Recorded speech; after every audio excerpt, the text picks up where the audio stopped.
वो 23 साल का था, उम्र खेलने की थी, पर उसने खेला मौत से।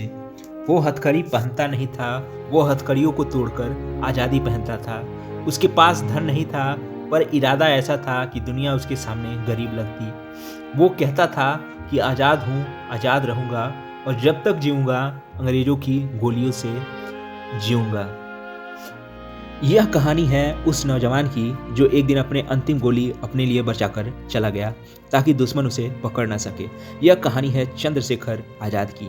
नमस्कार दोस्तों, स्वागत है आपके अपने चैनल सच्चे किरदार कहानी दिल से में, जहां हम आपको इतिहास के उन पन्नों पर ले जाते हैं जिन पर महान लोगों ने अपने खून से इंक भरी है। आज की कहानी भारत के सबसे निडर और सबसे बेखौफ और सबसे जिद्दी क्रांतिकारी चंद्रशेखर आज़ाद की है।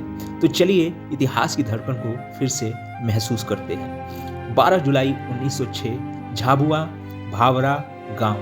बरसात की हल्की बूंदें मिट्टी को भिगा रही थी। एक छोटा सा बच्चा जिसकी आंखें किसी शेर के बच्चे जैसे चमकती थी अपने पिता को देख रहा था, कभी खेतों में काम करते हुए, कभी संघर्षों से लड़ते हुए। उसका नाम रखा गया चंद्रशेखर तिवारी।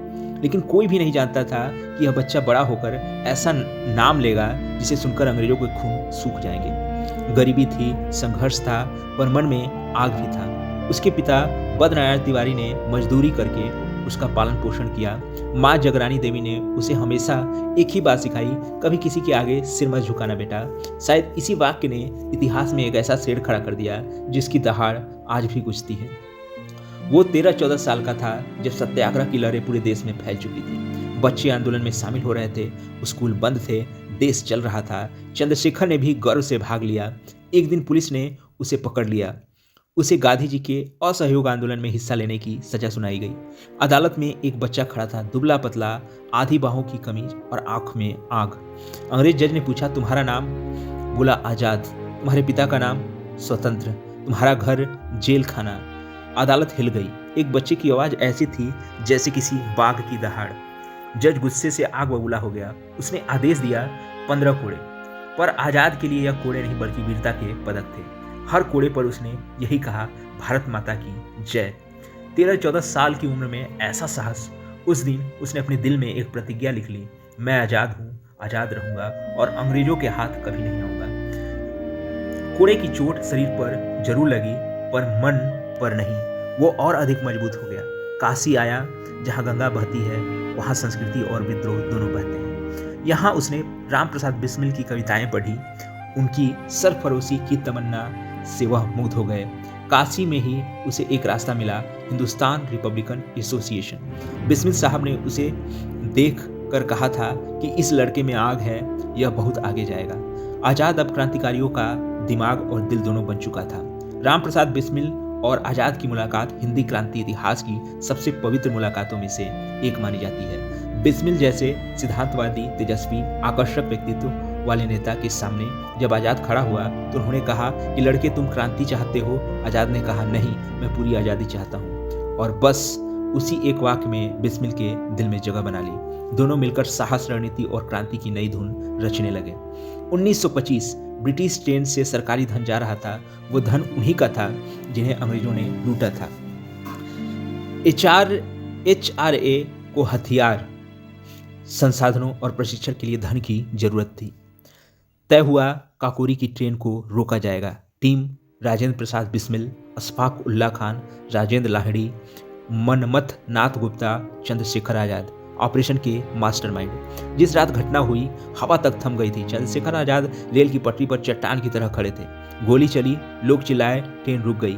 क्रांतिकारियों ने धन उतारा, एक भी यात्री को चोट नहीं पहुंचाई। ये एक साहसी, नैतिक और रणनीतिक कार्रवाई थी। लेकिन अंग्रेजों ने इस घटना को देशद्रोह मानकर पूरा प्रलय बरपा दिया। बिस्मिल, लाहिड़ी, अशफाक फांसी पर चढ़ा दिए गए।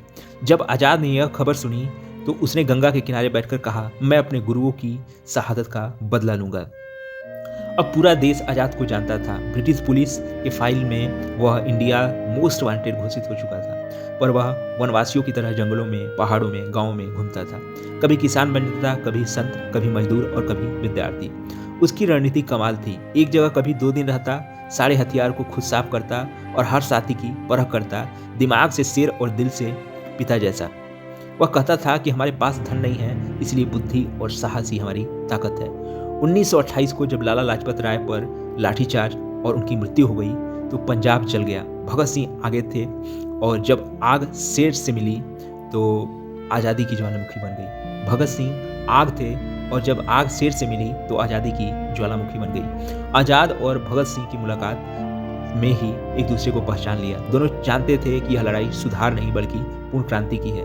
आज़ाद ने भगत सिंह को कहा, तुम विचारों की क्रांति हो और मैं हथियारों की। दोनों मिलकर हिंदुस्तान सोशलिस्ट रिपब्लिकन एसोसिएशन का रूप दिया, एक बड़ा आधुनिक और रणनीतिक संगठन। अंग्रेजों की रातें अब और भी बेचैन होने लगी। भगत सिंह राजगुरु को आज़ाद ने ही कवर कर दिया था। उस ऑपरेशन में वह छाया की तरह पीछे से पहरा दे रहे थे। सैंडर्स मारा गया और अंग्रेज हिल गए, पर आज़ाद वहीं खड़े थे, जैसे कह रहे हो लड़ाई तो अभी शुरू हुई है। आज़ाद ने कभी शादी नहीं की क्योंकि उनका मानना था कि जो इंसान अपना जीवन देश को समर्पित कर चुका है वह किसी के सपनों का कर्ज नहीं उठा सकता। पर इसका दर्द भी था कि कई बार माँ से मिलने का मन करता पर वापस नहीं जा सकते थे। वे रातें जब भूखा रहकर साथियों के लिए भोजन का इंतजाम करते थे, वह दिन जब पुलिस की पकड़ से बचने के लिए घंटों पानी में तैरते थे। वो संघर्ष केवल बाहरी नहीं भीतरी भी था। कुछ इतिहासकार मानते हैं कि पुलिस को खबर लीक हुई, कुछ लोग कहते हैं कि उनके साथियों में कोई कमजोर पड़ गया। सच्चाई जो भी हो, पर वो दिन इतिहास का सबसे दुखद दिन बन गया। 27 फरवरी 1931 को अलकापुरी पार्क इलाहाबाद, आज इस चंद्रशेखर आज़ाद पार्क कहा जाता है। आज़ाद यहाँ अपने साथ सुखदेव राज से मिलने आए थे। पुलिस ने अचानक घेर लिया और हवा में गोली की बारिश हो गई। आज़ाद एक पेड़ के पीछे खड़े अपने मौजर पिस्तौल से जवाब दे रहे थे। उनका हर शॉट सटीक था। पुलिस वाले चिल्ला रहे थे, उसे जिंदा पकड़ो, जिंदा। पर आज़ाद कोई जीव नहीं था, वह एक विचार था। जब उसकी पिस्तौल में केवल एक आखिरी गोली बची तो उसने वही किया। उसने अपने बचपन में अदालत में कहा था कि अंग्रेजों के हाथ से कभी नहीं आऊँगा। उसने आखिरी गोली अपने लिए बचा रखी थी और जैसे ही गोली चली दुनिया ने एक महान योद्धा खो दिया। उसका नाम अमर हो गया, चंद्रशेखर आज़ाद। जब लोग पार्क पहुंचे तो देखा कि 30 वर्षीय नौजवान मुस्कुराता हुआ खून में लथपथ पड़ा है। उसकी मृतदेह भी कह रही थी कि मेरा शरीर मर सकता है पर मेरी आज़ादी नहीं। बेहिसाब लोग वहां इकट्ठा हुए और हर किसी के आंखें नम थी। गंगा में बहती हवा तक उदास लग रही थी। इसके बाद देश में विद्रोह बढ़ गया। भगत सिंह, राजगुरु, सुखदेव, बुटकेश्वर दत्त, बीके दत्त, दुर्गा भाभी, सबके दिल में आग और तेज चलने लगी। आज़ाद एक प्रतीक बन गया और साहस का, बलिदान का और आज़ादी का।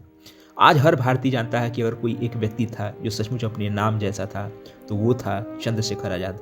उनकी प्रतिज्ञा आज भी हवा में तैरती है और मैं आज़ाद हूँ, आज़ाद रहूँगा। दोस्तों, यह थी कहानी उस नौजवान की जिसने दुनिया को दिखा दिया कि उम्र नहीं, इरादा बड़ा होता है। अगर आपको हमारी यह कहानी पसंद आई हो तो इसे लाइक और शेयर जरूर करें, क्योंकि ऐसे महान सच्चे किरदारों की कहानियाँ हर दिल तक पहुँचानी चाहिए। और हाँ, इस चैनल सच्चे किरदार कहानी दिल से को सब्सक्राइब जरूर करें ताकि अगली बार हम फिर मिल सकें और एक प्रेरणादायक यात्रा में जुड़ सकें। जय हिंद, जय भारत।